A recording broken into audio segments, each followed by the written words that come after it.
This woman is the mother of mankind, the genetic Eve from whom we all descend. She lived 150,000 years ago in East Africa, and everyone on Earth is related to her.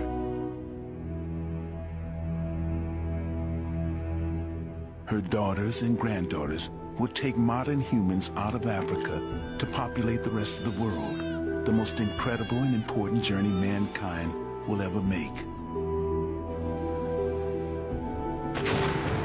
Genetic tracking for the first time gives us a route map of our journey. With it, we can follow our families of Eve as they travel through an empty world, overcome hardships, separate, and go their different ways to discover new lands. It tells for the first time who we are and where we come from, the most profound questions that have troubled mankind since we first raised our heads and looked at the stars.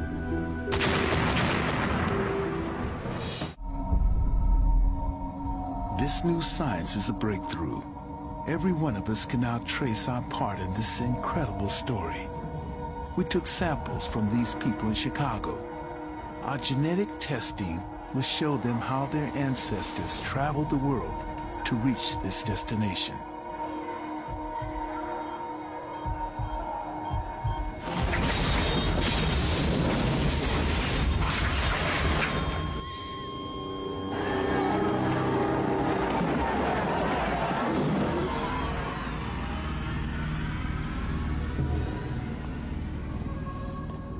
One 150,000 years ago, the world was in the grip of an ice age. The ice caps have advanced. Sea levels dropped 400 feet. North Africa is a vast desert with small islands of green. On these islands are tiny groups of people. We are the same people they were. The brain that first thought of chipping stone tools also took us into space.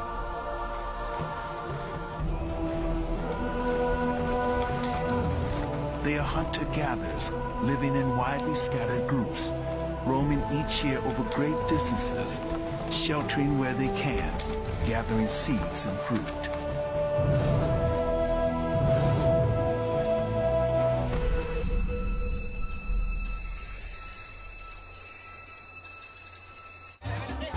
But to understand who we are and where we come from, we must look at our genetic heritage.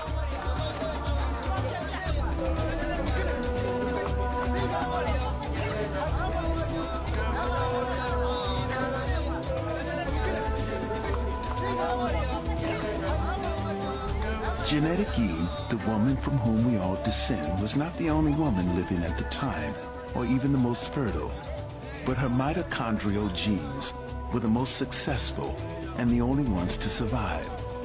Everyone alive today can trace a common ancestral line back to this one woman through a unique part of our DNA, mitochondrial DNA. DNA, the blueprint of life, is our own molecular pin code and uniquely identifies each of us. Mitochondria are tiny structures found inside nearly all human cells.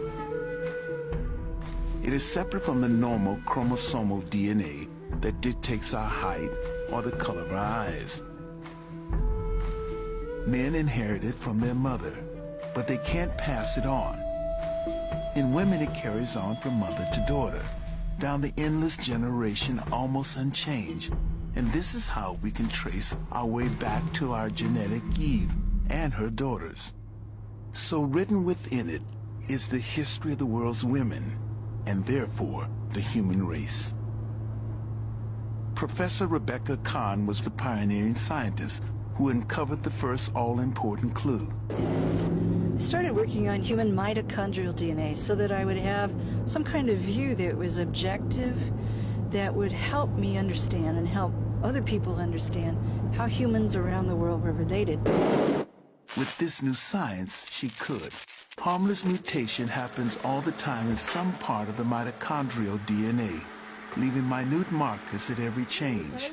These markers are like barcodes and can be read in the same way. Kahn and her team discovered the changes happen at a fairly constant rate. They found the groups with the earliest markers were the Africans living inside Africa, and wondered if they might be the oldest people in the world. I was very excited when I first started to get evidence, and it was so counterintuitive. I'd put 20 Europeans and 20 African Americans on a sheet of X-ray film, and every African American showed differences, and all the Europeans looked the same.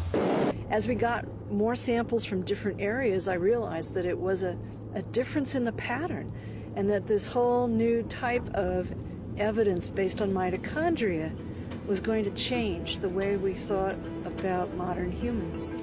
In 1987, Kahn and her colleagues published a paper showing for the first time that the markers stretched back to Africa, showing quite clearly that this was the birthplace of the human race.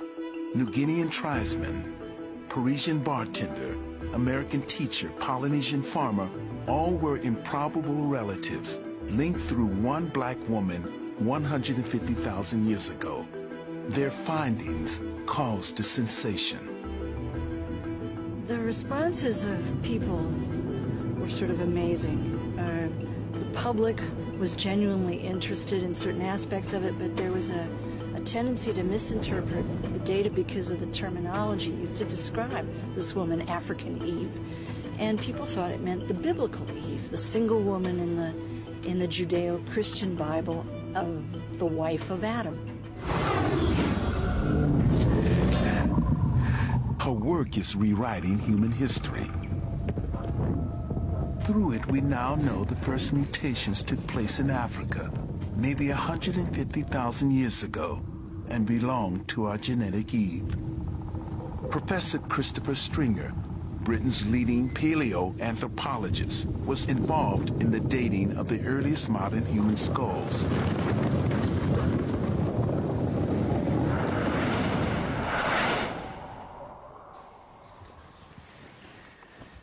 This skull is as close as we can get to what the face of mitochondrial Eve would have looked like. It's a very complete skull found in sediments in a cave dating from about 120,000 years ago. And we can see here that it's a modern human. We've got a high rounded vault to the skull, a face that's tucked in under the cranial vault. And this is what she looked like. Using forensic reconstruction techniques, muscle and flesh have been added to the skull and provide us with the very first glimpse of how our genetic mother might have looked 150,000 years ago.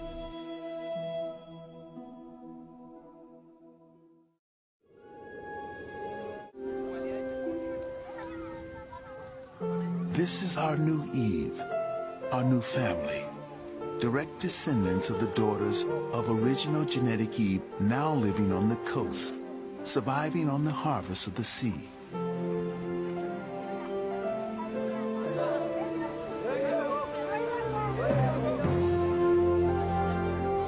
Our entire survival has always been at the mercy of the climate. When times were good, we could spread out. A big arrangement, more food. But the Ice Age froze the world and the deserts closed in, forcing our groups into smaller territories, huddled against the coast. Their beachcombing diet consisted of fish,